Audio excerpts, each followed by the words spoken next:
All right, hello everybody, and welcome to Geopolitical Trends, where truth matters. Excited to be with you as always.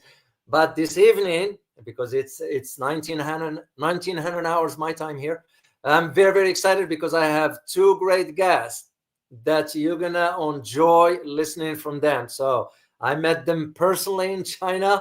We had dinner. We rode the boats together. It was an incredible evening. So I shall treasure that for the rest of my life. But like I promised you guys, I will bring in Jerry and Fernando, and they are right here. So I'm not gonna waste any time. I'm gonna bring them into the studio here, and we're gonna get into the conversation.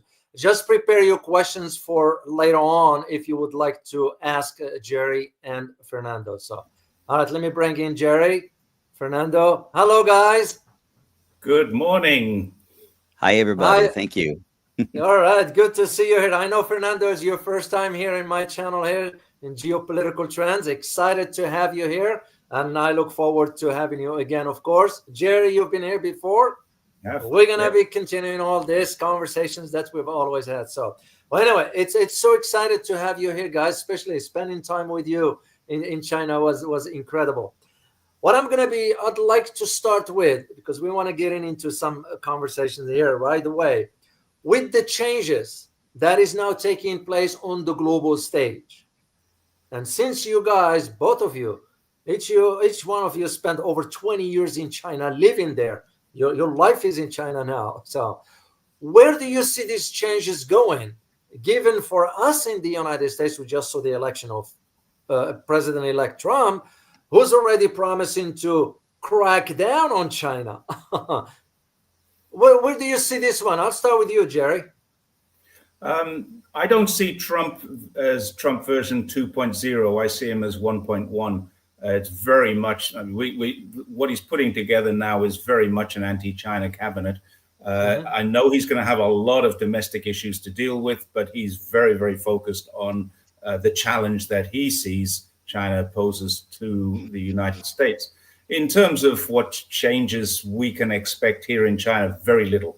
Very little. It's not going to affect China very much at all. No matter what America does, causes a hiccup and then a recovery. And we've proven this with space stations, with chips, with EV cars, with solar panels, with everything. Every single challenge that the United States poses to China, China has a short-term hiccup. It always happens. We've got to readjust things, but then they recover.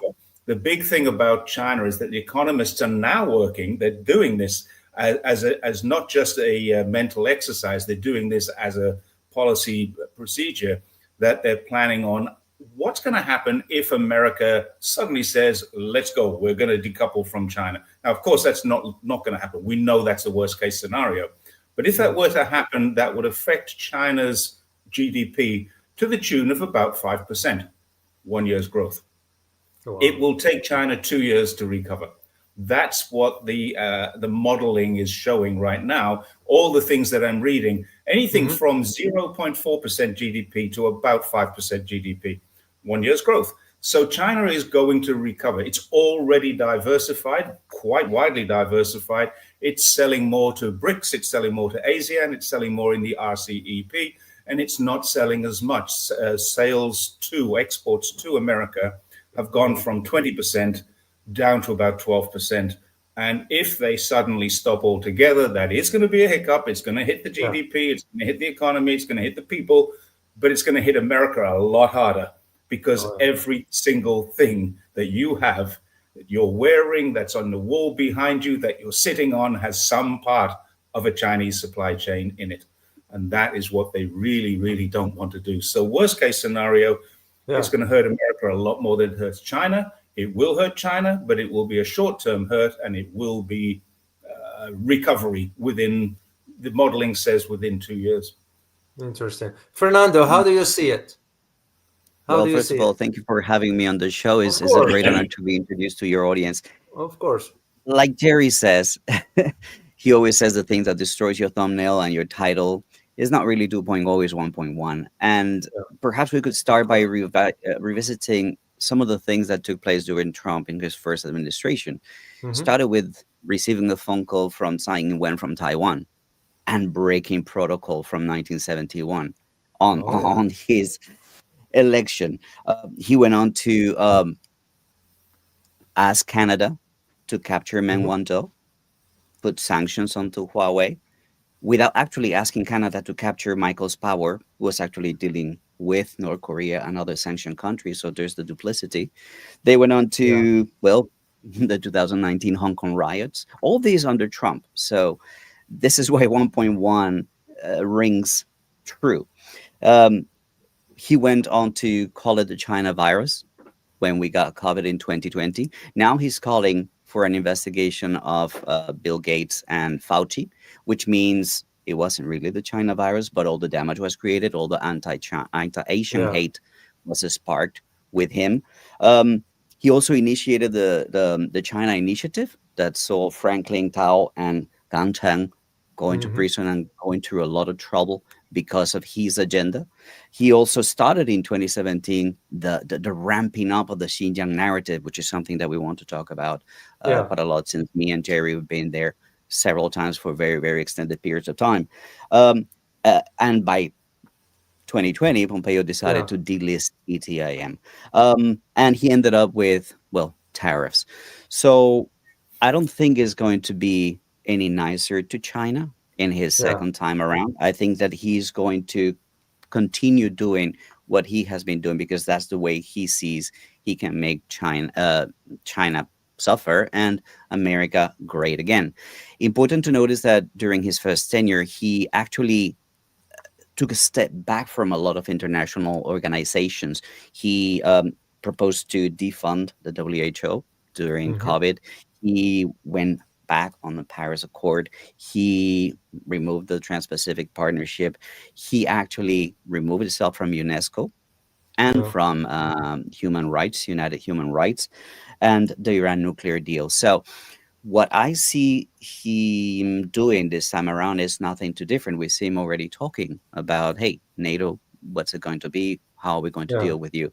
yeah, So when he moves back from these international organizations, he creates empty spaces that can then be filled by other organizations or other entities around the world, be it Russia, be it China, India, yeah, whatever. So I see China looking at what's going to take place domestically in terms of tariffs for the hmm, Americans and how that's going to affect them, and how is the international space going to readjust when he starts focusing more on internal matters in the United States. That's the short yeah. vision of his second presidency from my standpoint. Yeah. Interesting. And we will delve deeper into it's because here's the thing. Already there are two main conversations right here in the US. One of them has to do with the tariffs. And Trump's argument now within his own circle is that you're going to have to hit the Chinese hard, economically speaking. On the other hand, when Trump says this, an average citizen here does not understand that most of our products, like you mentioned, Jerry, most of our stuff are coming from China. They don't understand that if the US imposed this kind of tariffs, prices going to jack up here. People are already having a hard time dealing with this. So my question, and for you, Jerry, here, does China needs to worry, or should Of China course. worry? Yes, China needs to worry. I think the world needs to worry. China is probably the the country that needs to worry most because Hmm, of the fact that it is so targeted against China. hmm, This perceived threat, and it is a perceived threat. It's not a real threat. China is no threat to the United States. It is a threat to the hegemony, and it is a threat to the economy, the elites within the economy. But it's not a threat to the United States. Now let's remember. Let's go back 50 years and work out why did China become such a threat? Because 50 years ago, it was the third or fourth poorest country in the world. So hmm, suddenly, 50 years, in my lifetime, in our lifetime, Fernando's very young, of course, but in our lifetime, it, it has changed from being one of the poorest countries in the world to the richest country in the world in real terms. I mean, yeah, we have more money here in China than pretty much the rest of the world to spend. PPP is very, very good. It's not the richest country in the world, but it's the richest large country. And it's still an underdeveloped nation. It's still developing. we go out to the west of China and we can still see evidence that this is a Mhm. developing nation. It's not a fully developed nation because that GDP, the nominal GDP, when it's cut down into a per capita, is very low. It's a quarter, probably less than a quarter of the US not, per capita GDP. Does what happened was 50 years ago, Mhm. all of the elite business people said, let's move to China and we can produce cheap crap over there and we can sell it to our gullible consumers over here. And that's exactly what they did. When they moved to China, they did not reduce their prices. They may argue, and it might be a valid argument, that they kept the prices low, but they Yeah. didn't reduce the prices when they reduced their costs. They increased their profits. And they have been doing that for the last 50 years. And then they say, well, look what China did. It stole all our jobs, which we exported to China. It's taken all the profit from all of the things that we're making. And I've only got 200 billion in the bank. This is what the elites are thinking. I've only got 200 billion in the bank, and China is taking everything. So far, China has absorbed so many of the tariffs itself. It's Yeah. found ways to manufacture in Thailand, in Mexico, in Vietnam, and then ship things. And it's done that at its own cost. Now, that's because solar panels are a specific industry. And Mhm. because chips are a specific industry, those industries have had to find ways around the tariffs. What Trump is talking about is an across the board tariff. China can't absorb that. It's got to be passed on. So if your American public want to buy products from Mhm. anywhere in the world that belong or start their life or even finish their life in the supply Mhm. chain. Now think about every mobile phone, every computer, That's true. almost every piece of furniture that you're sitting on has some connection to the Chinese supply chain. And that is what they can't do. Your aircraft carrier, I just read somewhere that it has 65,000 chips made in China on an aircraft carrier. Well, you've got to get them from somewhere, and nowhere else is Yeah. producing them. So you're going to tariff them. And then the Pentagon are going to come and say, oh, we need an exemption from this. And they're going to get one, as they did with Huawei. I don't know if you're aware of this. Oh, I The recall. Pentagon got an exemption I from recall. Huawei Yeah. restrictions. Huawei is not allowed anywhere because of national security risks, and yet the Pentagon, the most secure place you could imagine, can still use Huawei. Go figure that one. So it just Yeah. tells me that the whole thing is a farce. If Trump Yeah. does this, a 60%, 100%, a 20%, whatever figure he finally comes up with, and says Yeah. this is the tariff across the board, then Yeah. only American consumers are going to suffer. I think Yeah. that there's another aspect to it. What is being suggested that I read somewhere, and perhaps I'll throw to the conversation to find some validation of this information, is that he is considering reducing or eliminating income tax. So when you work placing tariffs on imported goods from China or anywhere else, but at the same time giving people more money in the pockets, then that would offset some of the higher costs that they would have to incur to buy the things that are not made abroad. But it will also kind of like incentivize Yeah. entrepreneurs to start manufacturing again in the US. We all know that that would be more expensive to do, not only for the intermediate goods coming from abroad that will be tariffed as well, but also Mhm. because labor and everything is more expensive. But if people have more money in their pockets, that might actually pan out somehow. The problem is that what will they manufacture and at what cost, as I said in a private conversation with Jerry, because you realize that it's very difficult to find the talent, the high level talent to make the kind of products that are at the forefront of technology. Most of those people come from outside and work in Mhm. American companies, or they're working here in China making them. China is graduating more STEM students than any other country around the globe.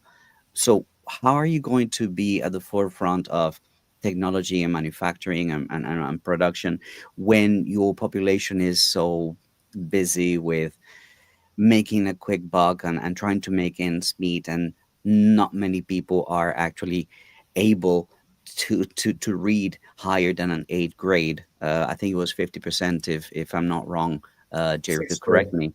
Uh, Six. Mhm. so we have a problem of, well, I say we Americans have a problem of education. You guys need to sort out your education so that you can actually go back to manufacture the goods that have the highest margins, which are the high tech stuff. So I think that the focus on tariffs is could work for America, but of course is going to be a challenge for China to offset. China's already trading more with developing nations than with developed nations, so China has been preparing for this. They're already moving towards being able to being able to export and produce for other countries and offset some of that the troubles that come ahead with the tariffs. Sorry, I just got a phone call. No worries. But now that's what I wanted to say about the tariffs. They may be necessary for America. Yeah. Well, speaking of education, while I'm talking, I used to teach for your institutions here at Texas A&M. So education here in the U.S. is transactional. That's the bottom line to it. There is no incentives, for. I was sort of challenged in a way by the president of the university for the way I was teaching students, and all the way I was teaching them is to provoke their curiosity, intellectual that is, and somehow the institution didn't like that. And I said, we're done here. I washed my hand and walked away because, so you're absolutely correct. China produces more students, STEM students. One research that I looked into mentioned that it was about 5 million students a year. Will that be a fair assessment? Yeah, it's graduating 10 million a year. I think there are at any given time about 30 million STEM students going through university. So 5 million a year sounds about right. So they'll graduate after 4, 5, 6 or more years. Yeah. Steven Su, HSU, I don't know how you pronounce that. He posted yesterday something that because of inclusion programs, Algebra 2 was being removed as a requirement for most colleges around the US.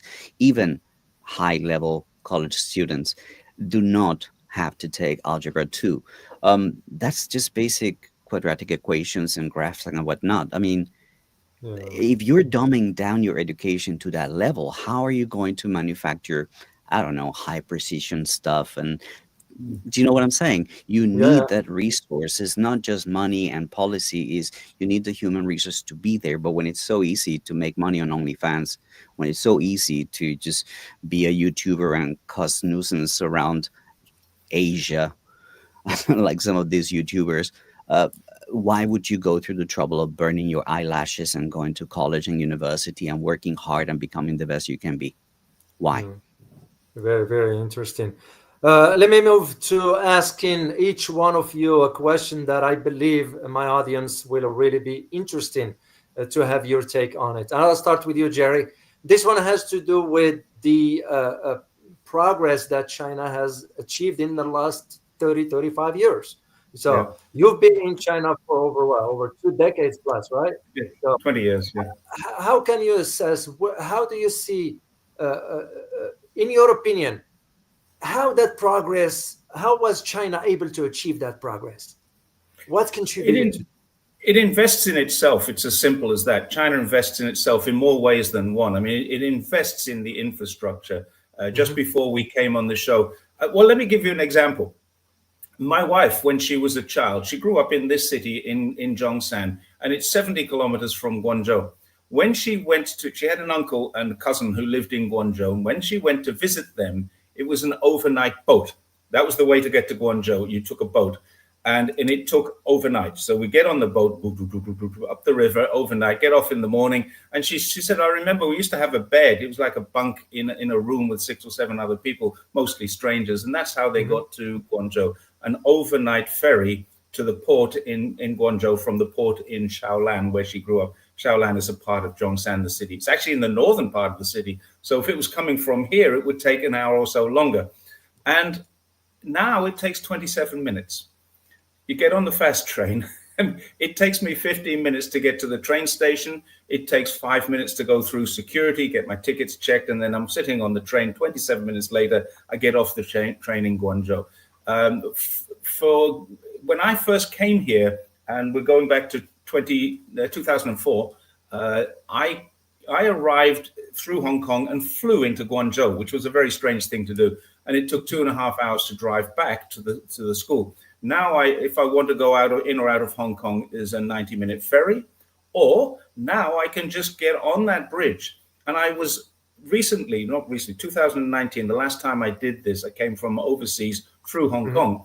I got off the plane and I set a timer. I thought, let's see how long this takes, because I'm going to use this new bridge. And I got off the plane, got into a car, across the bridge, got into another car, and got home in less than 2 hours. From Hong Kong. Now, I don't know if you know the geography of Hong Kong. It's on the opposite side of the Pearl River, which is a very big river, 67-kilometer bridge and tunnel linking system to that, and it stops in Macau. Hong Kong Hong Kong Airport is on an island, and Hong Kong itself, 90% of it is attached physically, geographically to Shenzhen. And it's Shenzhen that really seen the changes. Obviously, every city has seen changes, great changes. And Fernando lives in Dongguan, which is attached to Shenzhen, so I'll let him tell you a bit more about that. But in terms of infrastructure, it's massive. They've invested massively in infrastructure. They've invested massively in education. Since I moved to this town, there are now 2 vocational universities and 2 real universities, pharmaceutical university and another general university, Polytechnic, have opened up in the city I live in. That's now 4 universities in this city and 2 vocational colleges, and 4 million people live here. So more and more people are going. It's about 60% of all school leavers go on to some form of tertiary education now. So 60% of 18-year-olds are going to university. This is what America used to be like. This is what America could be like again if people could afford it. And university costs about 10,000 RMB a year. That's $1,500. Your money. Well, I have an 18-year-old now who's going to be thinking about university. I said, how about this? How about this? How about if I take you to China, see with your own eyes where the future is, and if you do have the drive to learn a new language, whatever, that will be universities there. I'll be happy to help with that. So, there's a lot of scholarships for masters and PhDs, but not for bachelor degree. For bachelor's degree. If your 18-year-old wants to come to China and do a bachelor degree, they're almost certainly going to need to have Chinese. Reading, writing, and speaking Chinese. Well, so he's going to have to learn if he wants a better future. Fernando, I'll go back just as a follow-up to what Jerry mentioned, since you live there. And by the way, guys, for those who do not know, Fernando has been in China for almost over 24 years. Is that correct? December 28 will be 24 years, yeah. I arrived here December 28. 24. I would say 24. and for you guys also who do not know, Fernando has owned so many businesses inside China. So he's somebody who understands the dynamics of how things work. And for you, Fernando, how do you see these changes that China went through, given your span of 24 years in the country? I think the changes are visible to anyone who has spent as much time as I have here. You've seen cities grow. You've seen cities develop. I would like to mention one thing, because more important than how has it changed is how did they manage to do it? And I think that the answer is a vision. China is a country that allows itself a vision because is a uniparty, so to speak. There are other 8 parties, but the country is united in making the nation better and improving the nation. Is not competing for power. Is basically we are together. As I said to you when we were on that boat, it's like a dragon boat. You may come with your different ideas, but we're all going in this direction. And every once in a while, we might discuss which direction we take, but that's what we're doing. So everybody pitches in and everybody pushes forward. Now, why do I say that that's important? Because some of the projects that I have started and accomplished and still working on, they take more than decade, 2 decades, a generation For example, the deforestation projects that I visited in Shaanxi and the ones that I visited in Xinjiang, those are 70-year processes. This is not going to be sorted out in 2 4 year terms. So you got to have a vision. I remember a very punctual example that I've shared with other people before. Here in Dongguan used to be very, very tiny. And when I got here, they were building a freeway that had 6 lanes going north and 6 lanes coming south. Beautifully gardened, absolutely perfect asphalt, 20 kilometers into nothing, 20 kilometers of absolutely nothing. And I used to ask my friend who used to work in government, he's already retired, so like, why are you guys doing this? I mean, what's the point? I mean, why would you build something called Songshan Lake Avenue? And like, well, that's the future of Dongguan. And I'm like, just coming with that Western mentality, that Colombian mentality where nothing changes. Fast forward, and that's where Huawei campus is today. And Huawei campus developed that area, Songshan Lake, and brought with it thousands and thousands of small suppliers and small companies that are little galaxies, little satellites, sorry, of Huawei. And that area today is one of the most highly developed areas of Dongguan. And that 12-lane freeway is now falling short a little bit. So that's why we're building a new subway. So when you think about changes, I think that those changes are enabled because of the vision. And that vision has another effect, if you allow me another 2 minutes. Sure, sure. The trust in government. Think about this. How did Guangdong develop since the reform and opening up? By bringing talent from the inland, from the provinces inland into Guangdong. What was the first thing that they did? Any factory, either from Hong Kong or Taiwan, which were the first ones to jump at the opportunity of not paying taxes and all the exemptions and whatnot and cheap labor, basically you have to build room and board. Every single factory in Guangdong offered room and board. What does that mean? It means that everyone who works for these factories is getting a salary, being as low as you might want to, that salary that stays in their pockets, that salary that they don't need to spend. Think about it like how the army is an opportunity for people, right? Join the army and make a career out of it, and we'll take care of you. It was exactly the same for every single factory that was set up here in China. So even if you made $500 a month, for example, even if you have no education, you have no university degree, no nothing, you came to work at a factory and you were paid $300, $400 a month. That's $300 that you put in your pocket for 13 months at a year. So that's $3,000, $4,000 that you had at the end of the year. Compound that to 10 years. Now you have $30,000.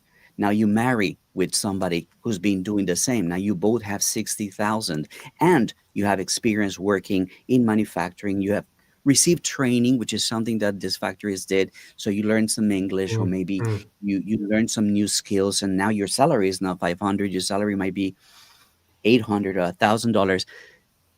That's the blueprint. That's the blueprint that China followed. Let's build a middle class.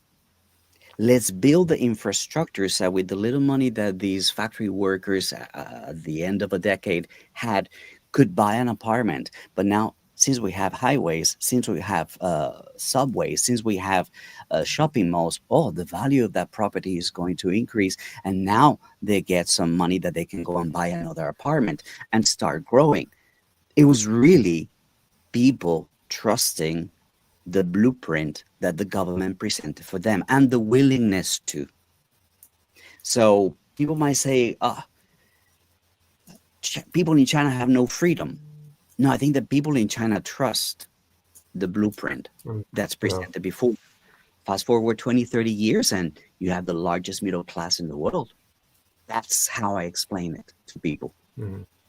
Very, very interesting. A good friend of mine here in Dallas, Dr. Dashan Tang, I just met with him a few days ago for coffee, and he told me one thing, and I forgot it in Chinese language. Basically, the gist of it in English is, if you want to be rich, build Build the roads. road. Yeah, there's a saying Yeah. in Chinese, so that makes Mhm. at least during my time visiting China, I saw that infrastructure, man. It's something beyond. I wish my country would invest into all this. So let's switch gears to one. I want to address one particular topic that just happened recently, and this has to do with Philippines. Philippines just passed a recent maritime law.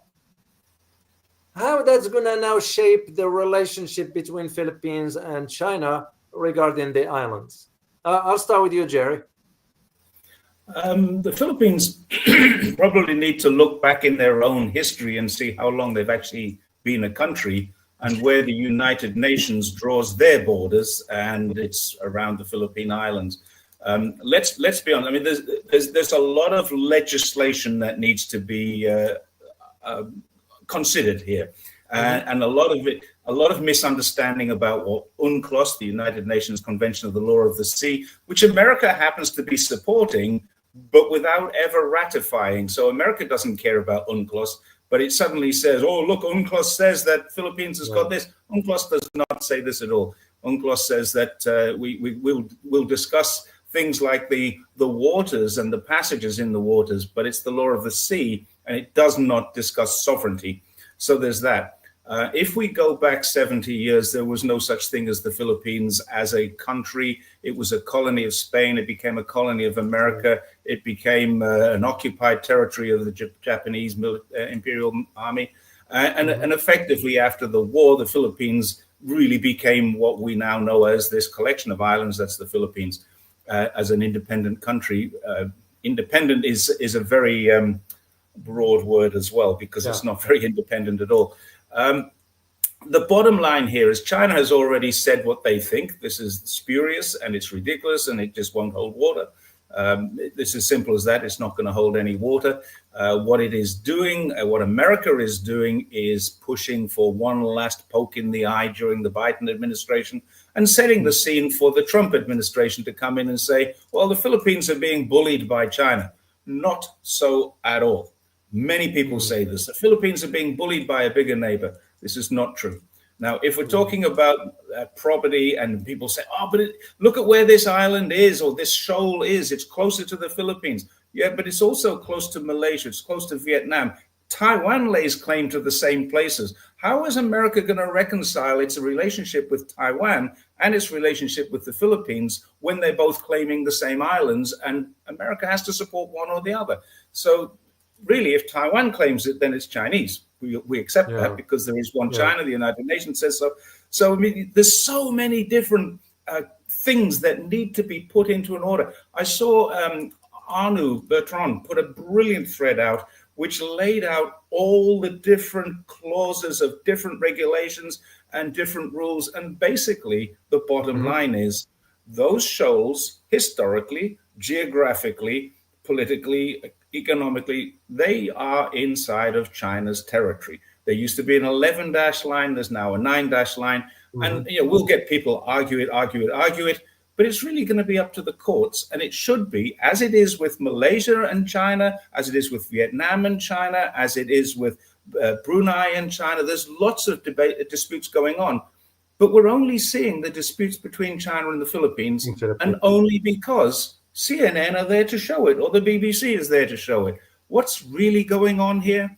This is no different to what's happening in Xinjiang, America. It's no different to what happened in Hong Kong, America. It's no different to what happened in Tibet, America, causing problems for China because they want China to be on the back foot all the time. The bottom line, it's a nothing burger. It will become a nothing burger, but it could be the catalyst that starts a conflict that America wants. America doesn't want to go to war. It wants a proxy war. It wants someone else to go to war so it can sit back, offer support, and sell the products that are needed to maintain that war. That's what America wants, and that's what America is trying to get right now. Interesting. Just to follow up on it. Go on. In my eyes, it's the Zelensky of Asia.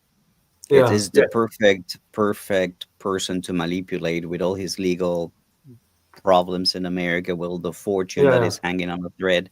Mm-hmm. He will do Mm-hmm. whatever he's asked to do, whether it makes sense or not. Imagine just passing national laws and Mm-hmm. expecting them to be understood as international law. Like, Mm. we rule this, so the world needs to accept it. Like, sorry, come again. Um, it's sad to say that this, for many years, was a problem that was dealt diplomatically, and China was very patient. This was started with the Sierra Madre, that was run aground in that Mm-hmm. shoal, the second Thomas shoal, in 1999, if I'm not mistaken. And very quickly they said, okay, sorry, we will remove it. Promises broken, never removed. Um, so they kept this back and forth diplomatically. Uh, Now, when Duterte was replaced by Marcos, now he started to expand it and try to build barracks and had another vessel also run aground somewhere else. Mm-hmm. So it's just deliberate. It's a deliberate attempt at murking the waters and making things look as if there's some kind of issue. There's nothing that can be built on that shoal of any capacity, militarily or nothing. So the question that I've asked in previous videos myself is why? Why is Bonbon doing this? What is the objective? Um, the objective is just to cause trouble and to make China look bad with its water cannons and with its planes flying next to other planes. You know, like, Yeah. that's all they're doing. And the big risk is an incident, because when you cause an incident, then they will call for the defense treaty that they have with the United States. So China is like flying away mosquitoes around their face, and like, they're not really going to do anything. But Yeah. if something were to happen, then that could be the catalyst. Because, as Jerry said, Taiwan is not going to be the catalyst. I mean, it will be too frontal, and I don't think that America wants that. But the Philippines, yeah, they could afford that. Yeah. Well, for Taiwan, it's kind of our the strategy. When I say our, I'm referring to the government. The strategy is different. Has nothing to do with really this issue of sovereignty, whatever. The issue now that is going on, based on my conversation with still my contacts in Washington, it has to do with the microchips. That is where things are, because the big concern here in the U.S. is this AI moving forward. Who's going to be? And I did even ask my community here. I put a survey. I said, who do you guys believe will be in charge of AI moving forward? Every indication suggests China. This is where the concern in Washington about Taiwan has nothing to do with Taiwan itself. It has to do with the microchips and so forth. So let me go back to you, Fernando, about you recently traveled to the Xinjiang. Is that correct? Yes, yes, correct. Yeah. If you will be kind and just share with our community here really what you saw, because we all know what the narrative has been. We all know it turns out to be a lie. I'm planning on visiting Xinjiang myself next year if things works out. But you've been there, you saw. Can you please just share with the community what they need to know? Truth, the facts, as you Sure. saw them. I'll give you a very quick rundown on my experience with Xinjiang. Back in 2021, in the middle of Mm-hmm. COVID, Mm-hmm. we were hearing all these allegations, and I said to a friend of mine, Noel Lee, which Jerry also knows, and my wife, like, why don't we just go and make a few videos there? Because we know that it is possible to go there. It's not like a closed off place. And that's what we did. We bought tickets. We Mm-hmm. landed in Urumqi. We made a video in Urumqi. We went to Kashgar, made a video in Kashgar. We went to Hotan. We made a video in Hotan. Like, if anybody wants to come here, you can. At the time, obviously, internationally, it was not possible because of COVID. But I was trying to prove a point. So it was a very quick trip to Xinjiang. And that kind of like got a lot of things moving. The second time, or the most remarkable thing that I accomplished, was that I traveled through Xinjiang last year for about 5 months, 142 days. I drove my electric car, pulling a 1 ton RV trailer for more than 15,000 kilometers. That's about 10,000 Wow. miles for you guys, visiting more than 40 locations in Xinjiang freely. That's the important part. Freely and self-funded, because there'll be people saying, "Ah, you're paid." No. Yeah. So what does that tell us right off the bat? Number one, I did it with a an electric vehicle through deserts, mountains, snow-capped mountains. So the infrastructure for electric vehicles is good enough. That should blow your mind, first of Yeah. all. Um, our range driving was about 200 kilometers. So every 200 kilometers on this huge region, which is about a third of Europe, can be done using an electric car. Number one, you can go anywhere. There's a couple of differences between the rest of China and Xinjiang. One of them is that it was an area that experienced terrorism, and as such, there's a security apparatus that operates. Um, for example, if you come to China as a tourist, you need to stay at a hotel, and the hotel will register your information. And Mhm. every single night and every single stay, that goes to the police and goes into a report. So they Mhm. know where you've been. But if you're doing self travel, like I was doing, it was me who had to go to the police station because I wasn't staying at a hotel. So in some parts of the country, you don't really need to do that. I mean, I could go and visit Jerry and come back and not register myself Mhm. with the police, right? If I stay at his place, because nobody really cares about that. But in a region like Xinjiang, which borders 8 countries, some of them troubled countries, and with a terrain that is very difficult to surveil, to monitor going in and out, they need to know who's there and who's not there. So it's one of the things that is different. You need to report yourself to the police if you're doing self travel. If you're staying in a hotel, there's no difference. The hotel will do that for you. Now, people ask me, what did I see? I'll tell you what I did not see. I did not see the images that we see from Gaza. I did Mhm. not see a genocide. I did not see people fearful. I did not see people. We have never seen a refugee crisis. We've never seen buildings being blown up. We've never seen destroyed bodies of babies. None of that is taking place. You see, and this is one of the focus when I go there and I make videos and I try to present to people how unafraid children are. And I have a video that is absolutely beautiful. I'm sleeping in a very small place called Shache, near Mhm. Tibet. 6 o'clock in the morning, and somebody's at the door of my RV trailer, my caravan. I open the door, and it's 4 Uyghur kids. Oh, we saw that you're traveling with your dog and your 2 cats. Can we play with them? And I'm like, sorry, what? So these kids Mhm. invite themselves into my RV and start playing with my animals. And me and my wife were just waking up like, huh? And we got these kids completely unafraid, not only of strangers, but of a Yeah. foreigner. Um, so that tells you so many things. It tells you that there is no, and that's a hashtag that I like to use on X. There's no Uyghur genocide vibes. The vibes are not there. You don't see the fear in people. Um, I would like to also say that if you want to go to Xinjiang, you got to understand that border areas, Yeah. some of them do require a permit. But it's as easy as going to an office, presenting your travel document, come back an hour later, pick it up, and that's it. They just want to know who's going into these areas. There's another aspect is how dangerous nature can be in Xinjiang because of the desert. There's certain areas where if you travel in, there's a place called Dahai Dao near Hami, right at the border with Sichuan, like as you enter Xinjiang from the mainland, Mhm. from the inland. There's about 180 kilometers where there's no phone signal and it's just absolute desert. It's absolutely gorgeous and beautiful, and there's a hotel with like 20 rooms. So you need to book the hotel and you cannot camp there. There's wild animals, there's sandstorms, there's all kinds of things that can go wrong. So they want to know that you're going in and they want to know that you're going out to keep supplies sufficient and to make sure that you're safe. And they actually tell you, do not deviate from this path. Oh, you see how the Chinese control people. No. 2 weeks after we left, some people drove away from the path and they got stuck in the sand without Mhm.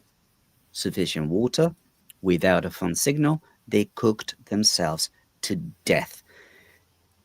That kind of place can kill you. So precautions are necessary, particularly when you're a foreigner, because if it's a foreigner dying, then it becomes a diplomatic become an incident. issue. So Yeah. it's not China, it's not the government, it's not Xinjiang, it's just understanding that there are certain places where you actually need to be careful, and the government wants you to be careful about. Um, the border with Pakistan, the border with Afghanistan, you need a permit, and you cannot get all that close to the border. But other areas, for example, I went to four borders in Xinjiang. The borders with Russia, Orgos, I forgot the name of the other one up north. You can get to the border and actually look into Russia. Yeah. So, look, all I say to people is go to Xinjiang and see for yourselves. And all I say to people is we are being sold a narrative about Xinjiang that's very dangerous, and it's the whole Yeah. Xinjiang Disney. And this is Yeah. something that I talked about earlier. Um, when content creators go to Xinjiang, they're very limited in time and budget, or at least time, because the distances are so big. So usually they end up going to the same places. They end up going to the Urumqi Grand Bazaar, to the Kashgar ancient city.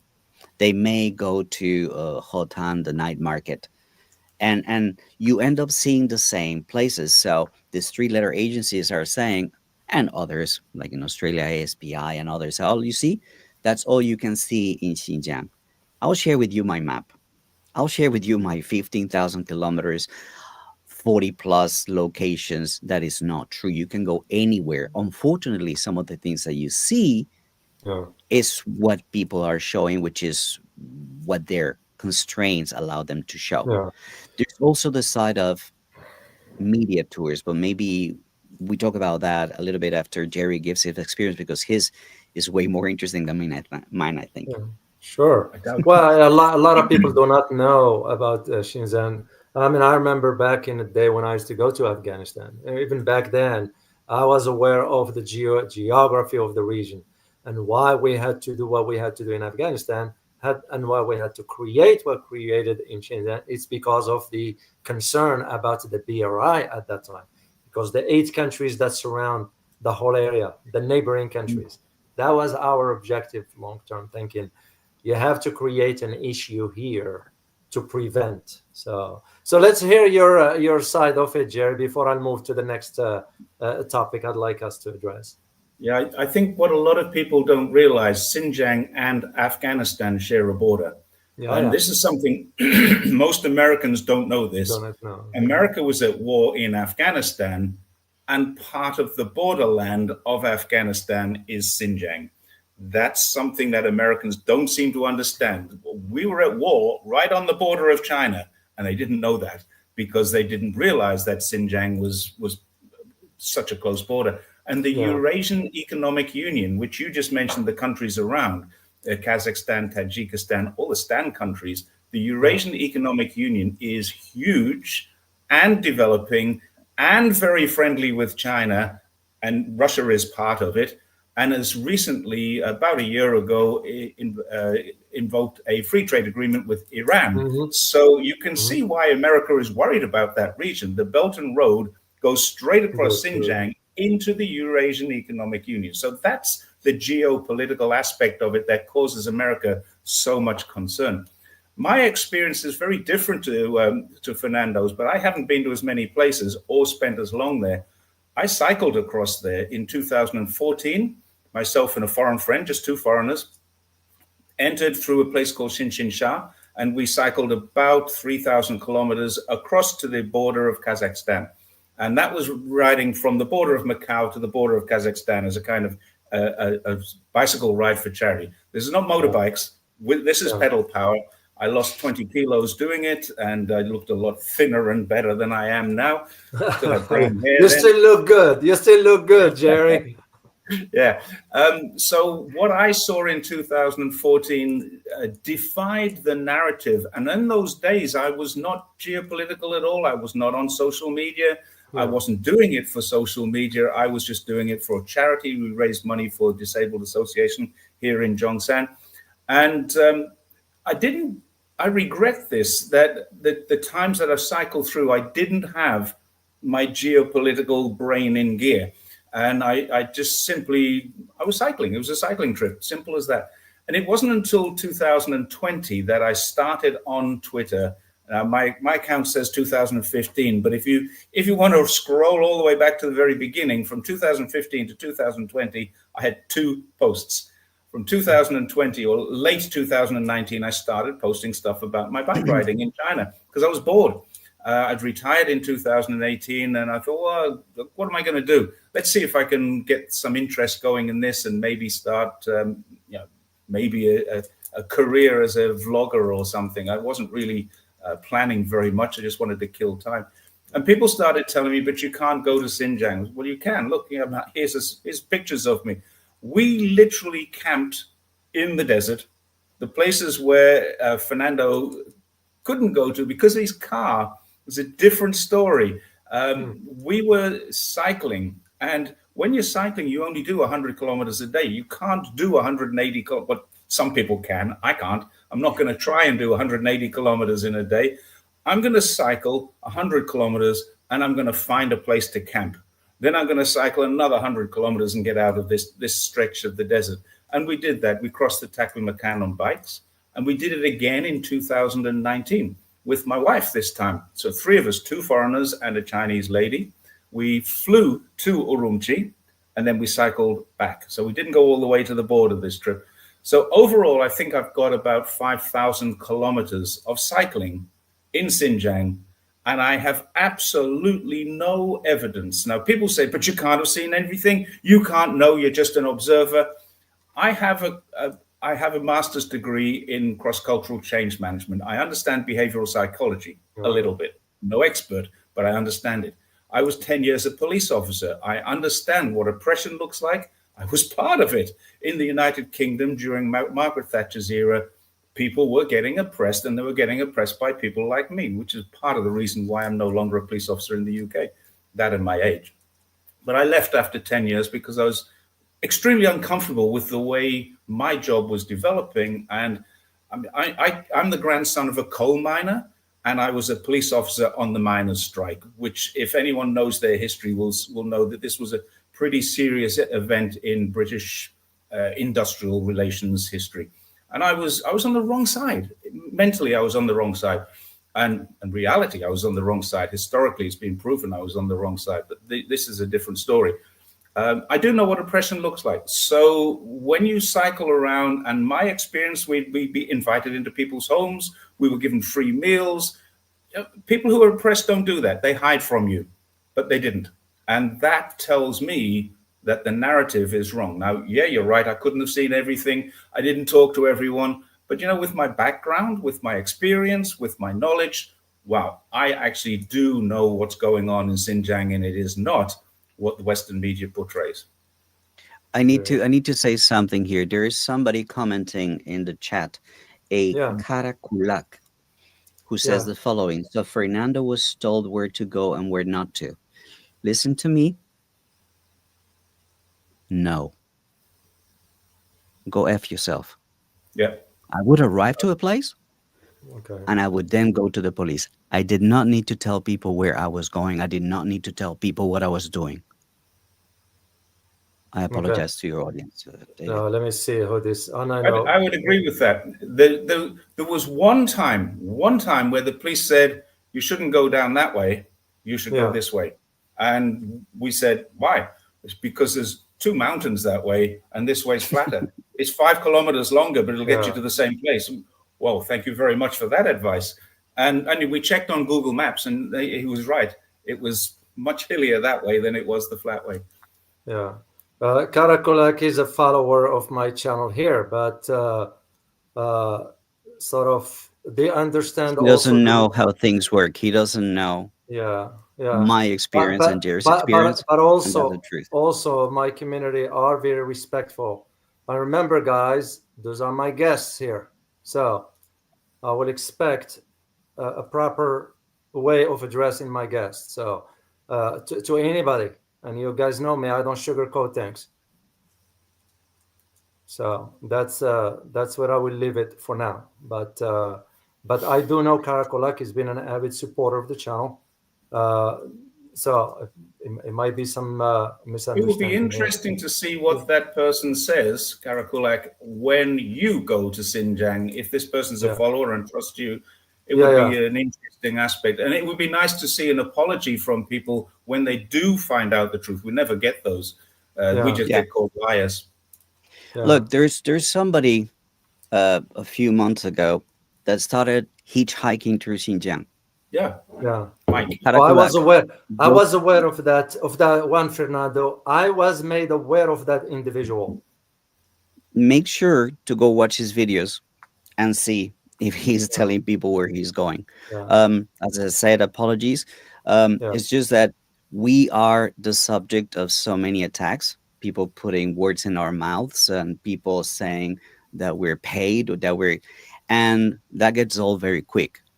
Um, so and here's the thing, and I think that Jerry and I we were talking Yeah. about this, and I think that the whole Xinjiang story is done and over. It's It's done and losing over. steam. Yeah. It's Yeah. you can after you've seen Gaza, how can you call this a genocide? Yeah. After millions go to Xinjiang, how can you? It's done and over. Yeah. It's done. That's something that lost all its power. The same with Hong Kong with the national security law. Yeah. So yeah, I think it's something that is going to lose relevance very As very well. quick. Well, let me just tell you this, guys, before we move to the next topic. I want you to know, for you guys, Jerry and Fernando, I want you to know how respectful my community is. I just want you to know this. I don't. They express their opinions and so forth, but they are very respectful. I just want you Mm. to know this because I know my community. We build it together. So I'm here because of the community. And I trust their judgments also, but I want you guys to know they are very respectful. So that's what I have to say about this. Let's Karakulak is going to go and see for himself, but he says he's going to go to Kazakhstan and Kyrgyzstan. Fine. That's Go to fine. That's fine Xinjiang. if you can go. The And I thing will. about if you want to know what's going on in China, Yeah, don't ask people outside of China. yeah, Ask yeah. people who live and are in China, and you will get the truth. Go and see for Indeed. yourself. Simple as that. Yeah, and that's why I went to China personally for a reason. It wasn't tourism. What a lot of people do not know, and the community, you guys do not know what I am working on right now regarding the China trip. So I don't talk much, but there is a reason for whatever I do. So you will find out about my trip to China soon. So just be patient. And that was the reason why I went to China, because I told the community I'm going to go and see with my own eyes. What I saw versus what's been reported are the opposite, on two opposite end of the spectrum. When you ride a fast train, the speed train and the maglev and all that stuff, and you say to yourself, how come China was able to build this in 30, 35 years and we don't have it, given that we are so-called rich nation? When you see the streets are so clean, no potholes, when you don't worry about theft or being attacked or being whatever. I went outside at 3 o'clock in the morning. 3 o'clock in the morning. I got up at 2:30, set my alarm because I just wanted to do it impulsively. Stepped outside in the street in Guangzhou. Went there, and you know what? I was felt as safe as it can be. You won't Yeah. do that in New York. You won't do that in LA. You won't do that in Chicago. And that was exactly because why? Yes, there are cameras in the street, but the cameras are for your safety. Will anybody dare to attack me at that time? Because the camera will record that stuff. Mm. And I We saw just my. had a very bad experience just yesterday in Zhuhai. I'm Zhuhai. sure you've heard about it. Somebody decided to drive their car into a sports park, and Sports bar. Yeah. 35 ladies that 35 were days. dancing in the park. Some of those that probably you saw, David, are Yeah. dead already. Mhm. So is the kind of thing that you can never let your guard down. You can never let your guard down. So the cameras recorded that. The cameras didn't anticipate that, unfortunately. So the man is already in custody, and we'll probably not hear much about it because that's Until the the way China execution. handles critical situations. Yeah, China That's doesn't good. like to talk about those things. The same way that if there were abuses in Xinjiang when they Yeah. were fighting the extremism, we're not going to hear about those cases where the police were punished for their abuses. China doesn't talk about that, but that's a sad truth. So condolences to the families of all those who had this horrible thing happening to Hai yesterday. Yeah. All right, let's Two points. address one more particular topic here before I'll see if there are any super sticker questions for you guys. So I'll start with you, Jerry. I want to talk about BRICS, their recent summit in Kazan. So uh, where do you see, or let me rephrase it, will BRICS make a dent on the global stage moving forward? Too late for that question, David. It's happened already. BRICS is making a dent on the local stage and is being widely ignored. I often make the comment on my own channel that we're going to see the BBC, CNN, etc. when they finally realize how important BRICS is, and they can't hide it. This is the problem with truth. It's impossible to hide for too long. Lies can be deceiving, and they can deceive for a period of time, but eventually the truth comes out. And the truth is coming out about BRICS. There are now, I think, 23, there's 10 members, 13 partners, and 30 to 40 countries discussing membership. So in the next couple of years, it's going to become an incredibly large organization, bigger than ASEAN, bigger than the European Union. It's already bigger than the G7, but the G7 is not a trading bloc. It's an economic discussion bloc. Yeah. So they have different services or different ideals.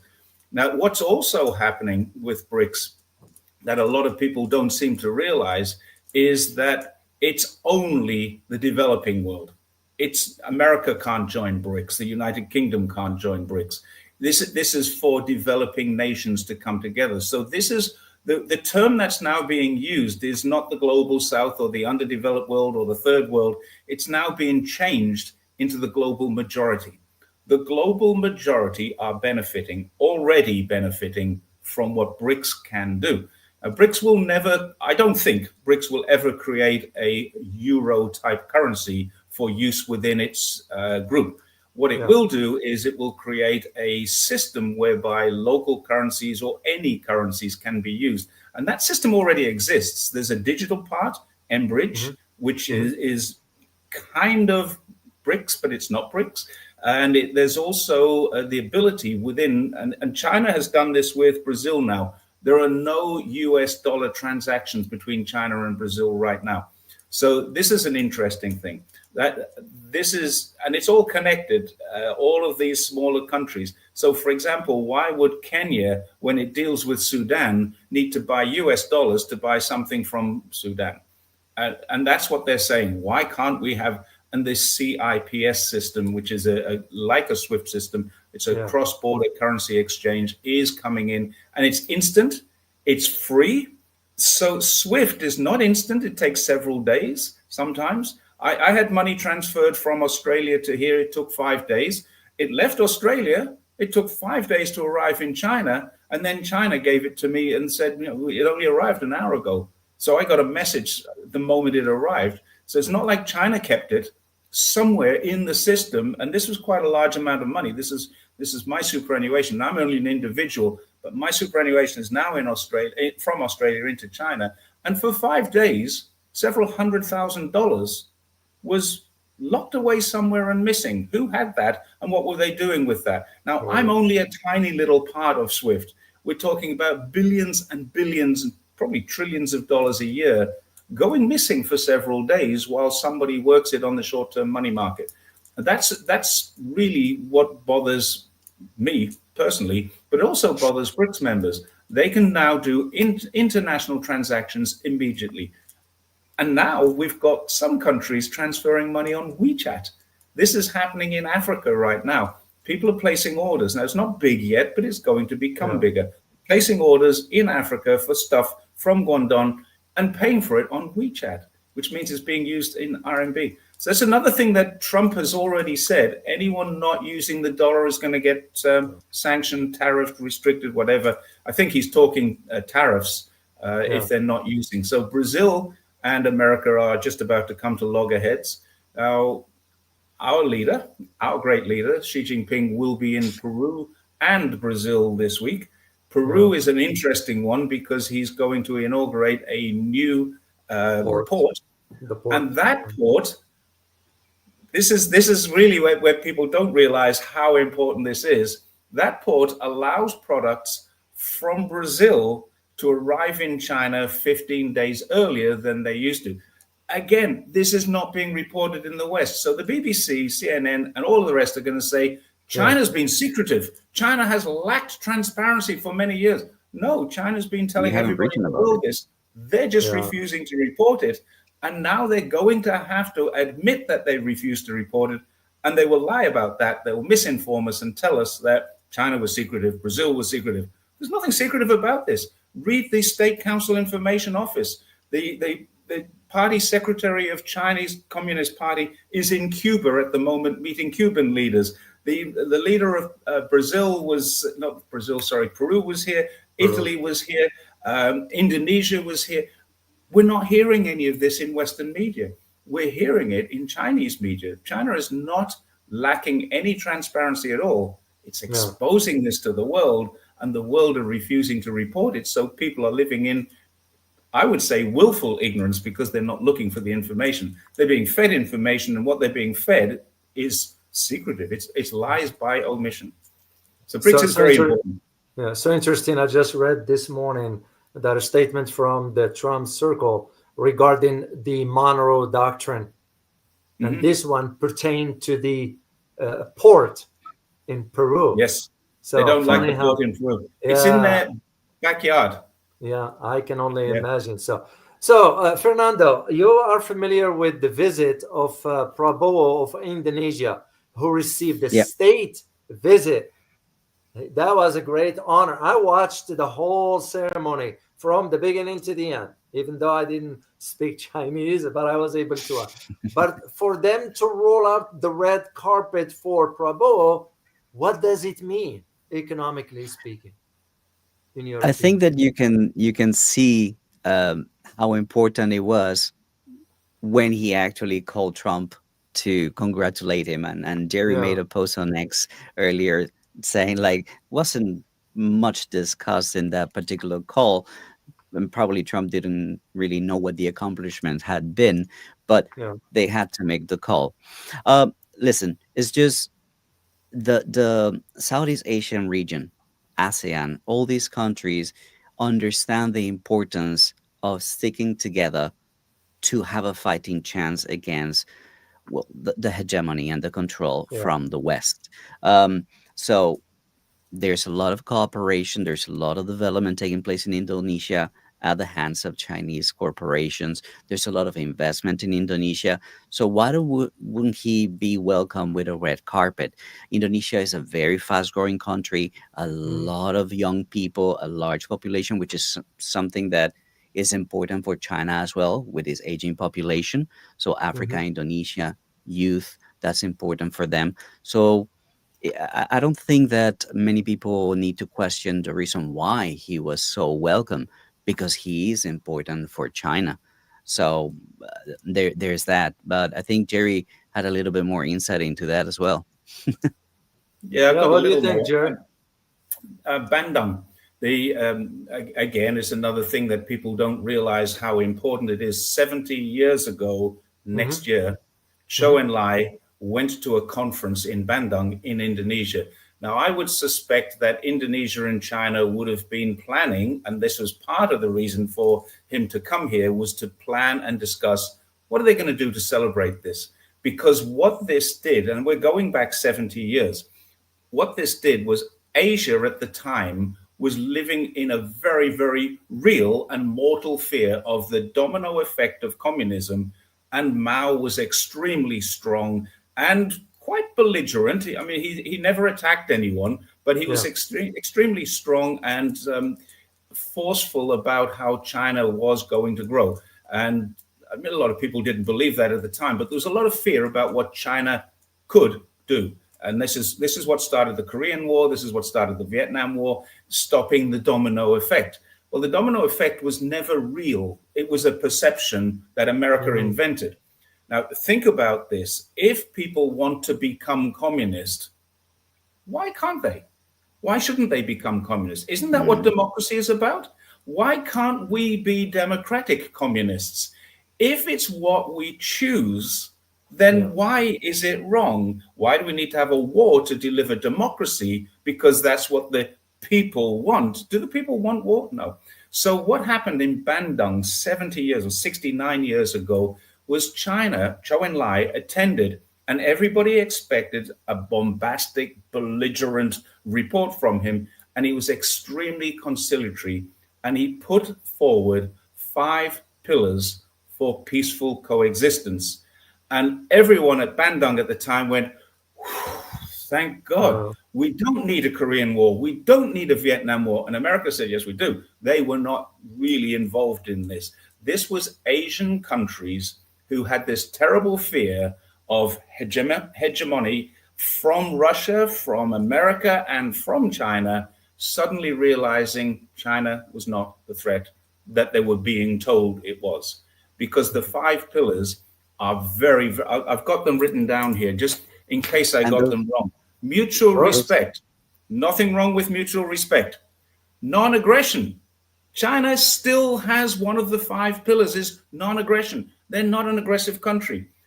This is a good one because it fits with the United Nations Charter, non-interference with any other country.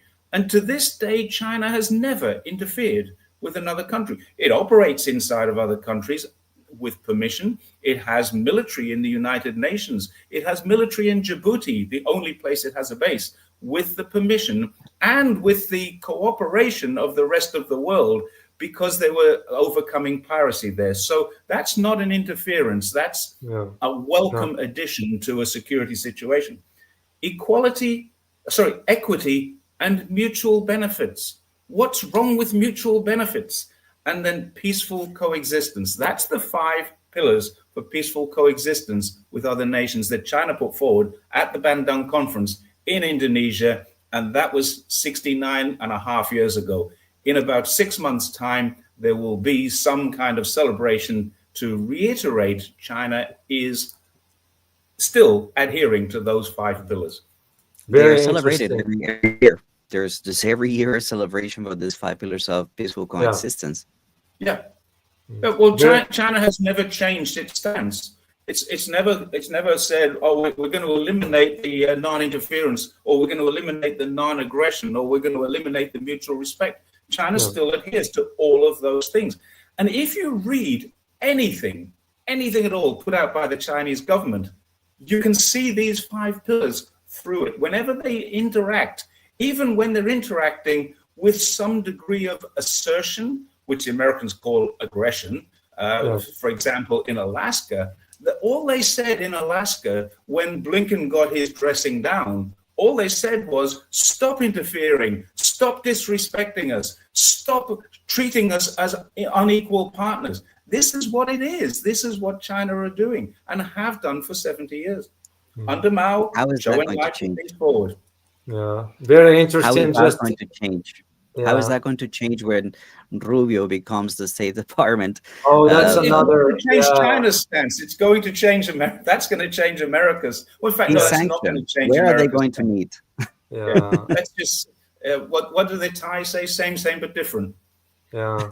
Meet the old boss. Meet the new boss as the old boss. I'm keeping an eye open of the nominations. One of the things that's gonna really trigger my curiosity is who the next U.S. ambassador to China is gonna be, and that's usually I got a word, not certain yet, but I got a word that the possibility of William Burns not Nicholas Burns. Nicholas CIA, Burns they're is, not related. The yeah, they're CIA. not. A lot of people do not know. But I got a Yeah. word that the possibility that William Burns might be tapped into becoming the U.S. ambassador to China. I was We'll like, save a lot of money on oh, paperwork. no. We won't have to change Ambassador Burns on anything we've written. Yeah. So that would be very, very interesting. So, Yes, well, it would.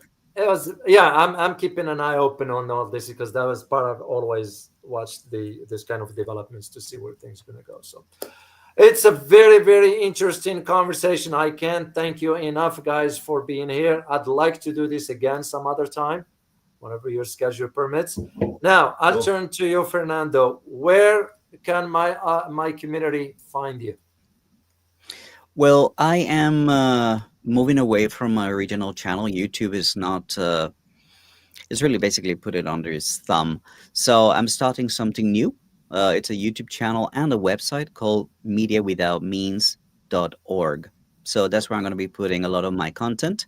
And on YouTube, it's just going to be Media Without Means. There's also a Twitter account. There's also Instagram, TikTok, the whole Rumble already. So yeah, all these things are new. There's basically no content. This is the first time that I talk about it in public. So yeah, that's where you can find me from today onwards, Media Without Means. Yeah, guys, there is the link here on the screen.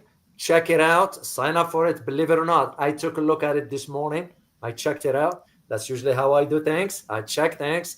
It's because always my community depends on my judgment when I sort of recommend a site or whatever. So I highly recommend, guys, that you go to this site, take a look. If you want to support Fernando also for his work, remember, some of us here, we don't have financiers behind the scenes pushing all this.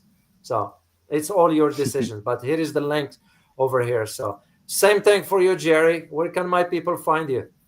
Same place. I'm just on YouTube and Twitter. Jerry's Take on China is my name, but YouTube added 799 to the end of that. Not sure why, but it gives me a unique handle apparently.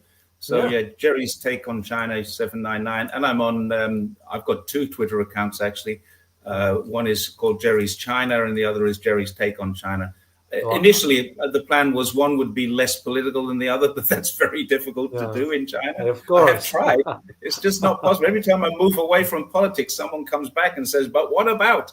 And I have to get into the politics to respond. So yeah, that's why I have two channels. Well, great. And by the way, guys, I do follow Jerry on Twitter. I have to check yours, Fernando. I haven't gotten on that yet. So if you guys want to follow them on Twitter, that would be great because I'm sure they post stuff there. I see Jerry's stuff there. And Fernando, soon I'm going to follow you on Twitter. So I can't thank you enough, guys, for really carving out time to thank share. Thank you, David, for the opportunity. Of course, of course. My objective has always been to contribute to the conversation for the community, bring them the facts and the truth, because that's the whole, I'm not doing this channel for celebrity or whatever. I care less for that stuff. Heck, I left Washington because that's it. You start to ask the questions that matter. What can you do for humanity? What can you contribute? And I found this medium by which if I can help people learn a little bit, but also I can't do it by myself. People like you guys are contributing to this mission per se. So I'm very grateful, and on behalf of the entire community, I want to say thank you very much for being here. So I want to say quickly. I see some of the same names in your community as our community. So it's interesting to see. They are an avid supporter, and they all know your channels, guys. They follow you here. Quickly, I want to say thank you to Tom. Tom, thank you for your super sticker. Truly, truly appreciate you for that. So, and by the way, guys, remember to join me tomorrow at 12:15 for my analysis about the military drills between Saudi Arabia and Iran. Things are not what they seem to be. I wrote 2 books on both countries, so I spent some time in those countries, especially in Saudi Arabia. So I look forward to seeing you tomorrow. Once again, Jerry, Fernando, thank you so much for being here. Greatly appreciate you, and I look forward to catching up with you next time. See you next time. Thank you. All right. Bye-bye. Bye-bye. All right, guys. Hope you enjoyed this conversation with Jerry and Fernando. You know, those guys they live there. They are on the ground. So this is why I was excited to bring them on board here, because you can hear from somebody who lives there. So this is what to me the facts and are all about. Hope you enjoyed it. Karakolak, I'm gonna go back again and read through the entire transcripts of the chat. It's because there's one thing I will not tolerate. My guests are my guests. The respect will have to be granted to them properly. That's like somebody visiting your house. You're gonna give them the proper respect. I'm assuming you will do that. Same thing here. So if it was a misunderstanding or something, I don't know. I don't know yet till I read the entire transcript, which I intend to do tomorrow morning. So once again, guys, look forward to seeing you tomorrow. As always, remember, geopolitics impacts your daily life in more ways than one. Till next time, guys. Bye-bye.